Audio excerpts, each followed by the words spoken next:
హిందూ పురాణాలలో ఆవు కామధేనువు యొక్క ప్రాముఖ్యత ఏమిటో తెలుసా? కామధేను గోవు హిందూ పురాణాలలో ఎంతో పవిత్రమైనది మరియు మహత్తరమైన ప్రాముఖ్యత కలిగినది.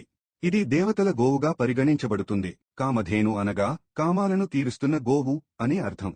అంటే మనం ఏదైనా కోరిక కోరితే అది తీర్చే శక్తి ఈ గోవుకు ఉందని విశ్వాసం. కామధేను గోవు శిరోజరుడి అనే మునికి కలిగి ఉండేది. దానివల్ల ఆయన ఆశ్రమం ఎప్పుడూ సంపదతో, అన్నపానీయాలతో నిండినది. దేవతలు, ఋషులు మరియు ఇతరులకు కూడా కామధేను నుండి అనేక వరాలు లభించాయి. సముద్ర మథనం సమయంలో కామధేను బయటపడింది. ఇది లక్ష్మీదేవి, అమృతం వంటి వాటితో పాటు వచ్చిన శుభ వస్తువు. పంచగవ్యము, పాలు, పెరుగు, నెయ్యి, మూత్రం, మలం అన్నీ పవిత్రంగా పరిగణించబడ్డాయి. ఈ గోవుని ఆరాధించడం వల్ల సకల శుభాలు కలుగుతాయని, కుటుంబానికి ఐశ్వర్యం, శాంతి, ఆరోగ్యం లభిస్తాయని నమ్మకం ఉంది. అందుకే గోవును దేవతల రూపంగా పూజిస్తారు. కామధేను కథలు భారతీయ సంస్కృతిలో విశేష స్థానం కలిగి ఉన్నాయి.